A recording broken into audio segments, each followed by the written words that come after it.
నేను గుల్షన్ ఎస్తేర్ పాకిస్తాన్లో ఒక ముస్లిం కుటుంబంలో పుట్టాను. పుట్టినప్పుడు నేను పూర్తిగా ఆరోగ్యంగా ఉన్న శిశువుని. కానీ నా జీవితంలో ఆనందం ఎక్కువ కాలం నిలవలేదు. నేను 6 నెలల వయసులో ఉన్నప్పుడే నా తల్లి మరణించింది. తల్లి లేని ఈ జీవితంలో నేను ఒంటరిగా మిగిలిపోయాను. నన్ను చూసుకునేందుకు ఒక పని మనిషిని పెట్టారు. కానీ ఆమె నిర్లక్ష్యము నా భవిష్యత్తును పూర్తిగా మార్చేసింది. ఆమె సరైన సంరక్షణ చేయకపోవడంతో నాకు తీవ్రమైన జ్వరం వచ్చింది. ఆ జ్వరము పోలియోగా మారింది. క్రమంగా నా శరీరంలోని ఎడమవైపు పూర్తిగా కదలకుండా పోయింది. నేను నడవలేకపోయాను, కూర్చోలేకపోయాను. 24 గంటలు ఇద్దరు వ్యక్తులు నన్ను పట్టుకొని ఉండాల్సి వచ్చేది.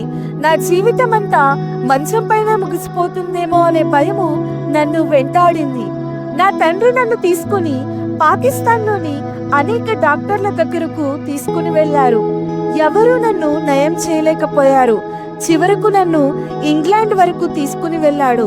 అక్కడ డాక్టర్లు పరీక్షించిన తరువాత స్పష్టంగా చెప్పారు, మాంసము తిరిగి రావటం అసాధ్యం.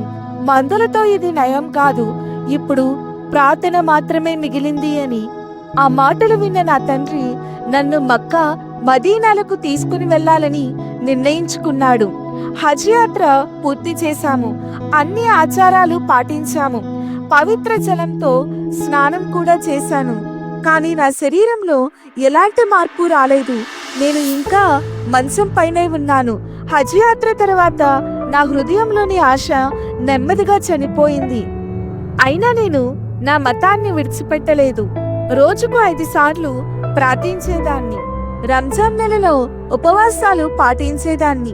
ప్రతి ఏడాది ఈద్లో బలి ఇచ్చేదాన్ని. నేను బలమైన ముస్లింని.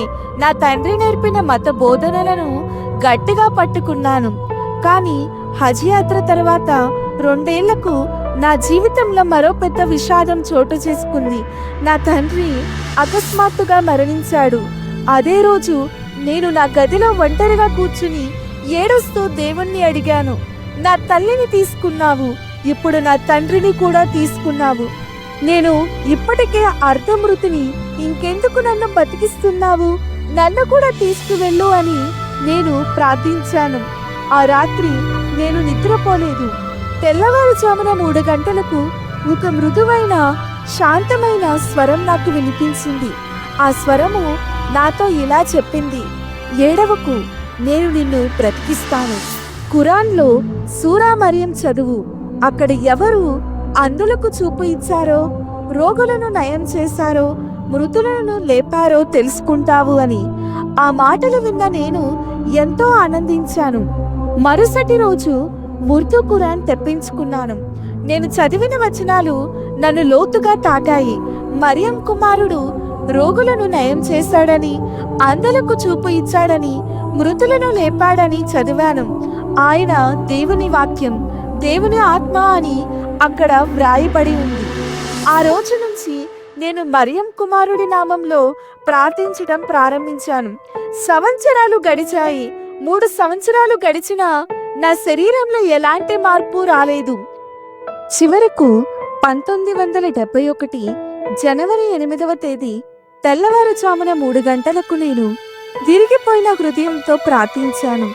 అదే క్షణంలో నా గది మొత్తం అద్భుతమైన వెలుగుతో నిండిపోయింది. భయముతో నేను దుప్పట్లో నా ముఖాన్ని దాచుకున్నాను. కానీ ఆ వెలుగు ఇంకా ఎక్కువైంది. నేను చూసినప్పుడు నా మంచం ప్రక్కన ప్రకాశవంతమైన వస్త్రాలు ధరించిన 13 మంది నిలబడి ఉన్నారు. వారిలో మధ్యలో ఉన్నవాడు నా వైపు చేచాచి తనను తాను యేసుక్రీస్తు ఇమ్మానుయేలు, దేవుని కుమారుడిగా ప్రకటించాడు. ఆయన నన్ను లేచి తన దగ్గరకు రావాలని పిలిచాడు. నేను అంగవైకల్యంతో ఉన్నానని చెప్పిన ఆయన తన చేతుల నుండి వెలుగును నా మీద కుమ్మరించాడు. ఆ క్షణంలో నా శరీరంలో బలం వచ్చింది, శక్తి వచ్చింది, మాంసము ఏర్పడింది. 19 సంవత్సరాలుగా కదలని నా శరీరము ఒక్కసారిగా కదిలింది. నేను లేచాను, నేను నడిచాను. ఆయన పాదాల దగ్గర మోకరిల్లాను. ఆయన నన్ను ఆశీర్వదించి నా పాపాలను క్షమించి నిత్య జీవమును ఇచ్చి నన్ను ఆయనకు సాక్షిగా ఉండాలని నియమించాడు.